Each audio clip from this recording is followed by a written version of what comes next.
Now I don't know why they didn't want to do the door actuator, but the door actuator actually isn't too bad to do on this car by the looks of things. Through technical data it looks pretty standard for a door actuator. And welcome back to the channel, guys. So today we're on this Volvo V60 and we're going to be changing out the driver's door actuator on this car. Now the reason that's getting changed out is when you lock it, when you shut the door, you lock the car, it's fine, but when you lock it again, so deadlock it, the door will not open. So it needs a door actuator, and funny enough, nobody really wanted to do this job. Now I've had a little look on the actual technical data and it doesn't look too bad of a door actuator to do, so we'll soon find out. There might be something awaiting me, I don't know, but yeah, nobody really wanted to carry out this job, so we'll just see how this plans out. But we're going to get the door card off anyway and see what awaits us. Right, so before going ahead and stripping all this door card off, what I'm going to do is just show you what's actually happening with the car. So if we shut the door, you can see the door opens absolutely fine. If you lock it once, door's locked, unlock it, it'll do that every time. As soon as you lock it again, it's locked. As soon as you unlock it, you can see the door isn't opening. So what's happened in there is the actuator is failing. It can be temperamental, that's what she said, it is sometimes temperamental, but it is failing. So what we need to do is climb on the other side, open it manually. Inside is the actual key slot that you pull out, is on the opposite side on these cars. So let's do that, get the door back open, get the door card removed and see what the deal is with this actuator. Never done an actuator on one of these. I know some cars can be difficult, but I'll find out why a lot of people didn't want to bother doing this car.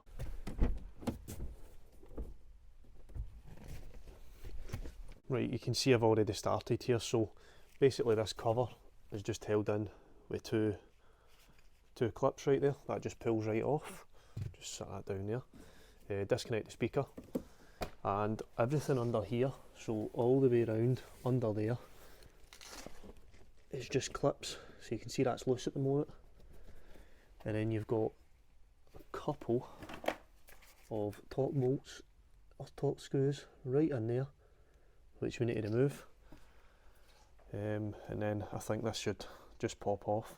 And we just get in there. That's those two screws removed. Get the door card off, disconnect the switches and see what awaits us. I think there's an inner panel in here as well, so we might need to remove a ring of bolts to get access into the actual actuator. Right, so hopefully you could see that pretty well, but there's clips running along the top here and I'll show that up close in a minute. Now all we need to do is just try not scratch the door card in any way. You want to disconnect the cable. Right, okay, so you can see we've got a little door lock connector there, the green plug. Disconnect that. You've got to disconnect the cable, and then you've got the window switch connector right there, which you need to disconnect as well. So let's get all of them disconnected and that will remove the door card completely and we can get access into all of this. So that's the door card off. You can see it just comes off pretty much. There's two screws in this and the rest are just clips, so that was really easy to take off. So we'll just stick this in the boot and get cracking on with the rest of it.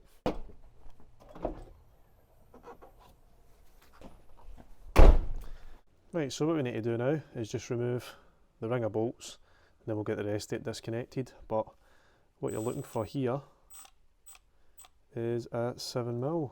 Going to try and zoom in. Yep, so we've got a 7mm socket and we're just going to go down. Just going to go round. They've definitely never been on before. Still got Loctite on them. So we'll just go round, take all those bolts off, and we'll come back to you once that's done. So this is where we're at. We have put the door card the window switch back on quickly just so we could lower the window down. That will give us access into the wee tabs to take the glass completely off. Now if I look in there, so if you can see that plastic tab in there, you need to push that in either side with some form of screwdriver. That will release the glass, and then we'll be allowed to get everything kind of off to get access into the door lock. Right, so I'm just going to get the tabs pushed in, and for that I'll need the torch, so hopefully you'll be able to see up there. Well, you won't be able to see what I'm doing.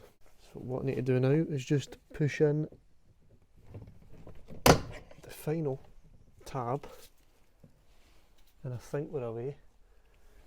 Just grab a torch. Yep, so both of those little tabs are now out of our road, and this glass will then lift out. So let's be careful. Do not drop the glass. Do not smash the glass as well. And my hands are quite slippy, so this isn't ideal. But you can see we've got the glass out the door. And it's just a case of unbuttoning a couple other things, and that'll give us access. Right, so the next step we need to do is just remove this little cover here, and you just want to crack this T25 off. I'm not doing this with a gun obviously, so just want to do it by hand so you don't break anything, and that will release until that comes to a stop, and that will release this sort of cover here on the difficult side. So you can see that's that removed. Now I'm trying to keep up with the lighting here, just because it's starting to, well, we're starting to lose light. It might look better on camera, but we are getting to that time. I mean, it is only 3:30, 4:45. It's already getting there, so yep, let's get the rest of this took off, and we'll show you where the actuator is located. Remove that.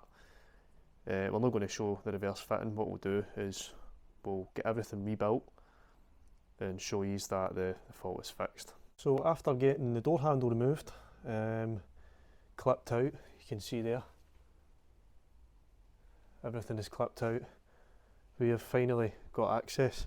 Now, to be honest with you, I don't really blame other garages for knocking this back. It's a bit of a pain in the backside, to be honest.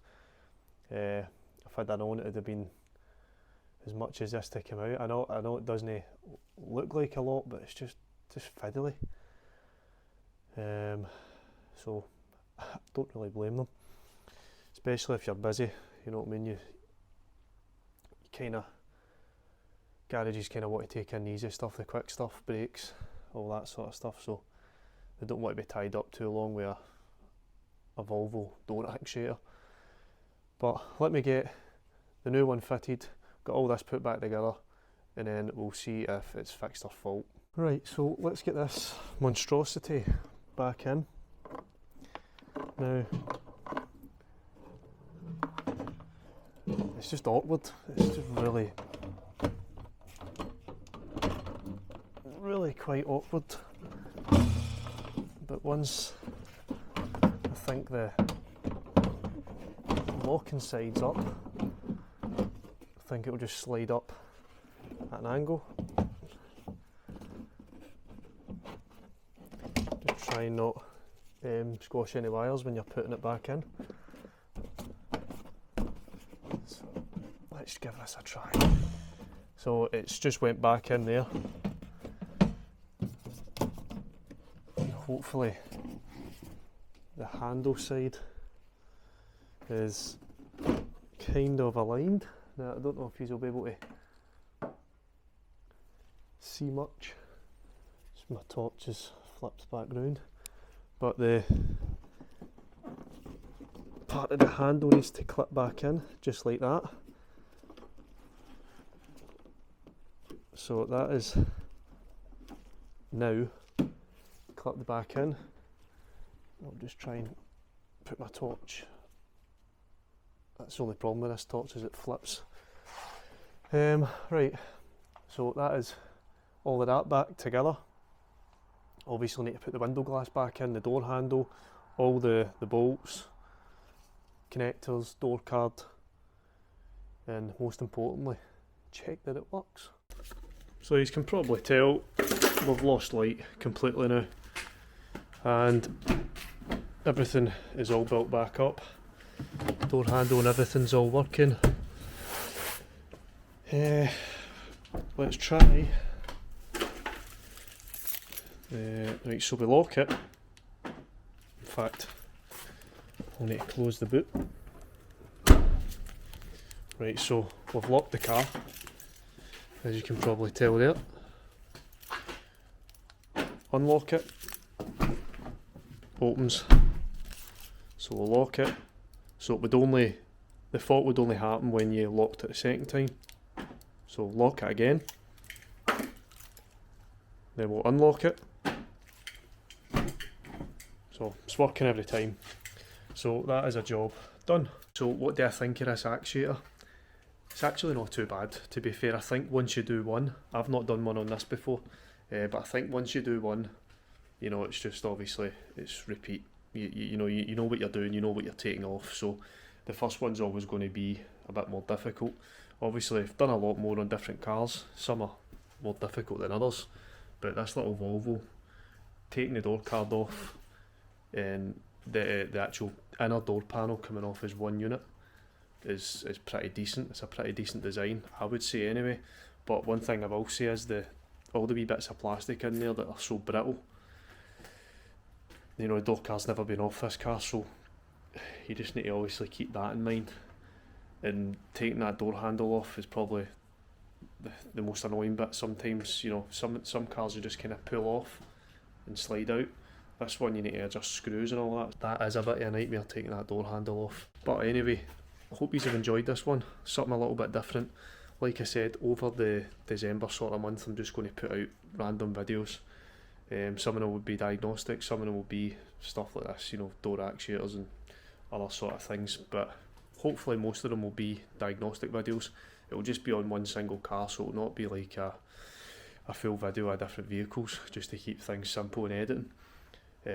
But yeah, hope you've enjoyed this one. Remember, like, share and subscribe. Try and get the channel. The analytics haven't been doing that well recently. I don't know if that's just because I've not really been posting decent enough content, but hopefully, you know, they'll pick up eventually. Sometimes that happens with YouTube. Sometimes your analytics can go down. It's just one of these things. But yeah, thanks for watching, and I'll catch you on the next one.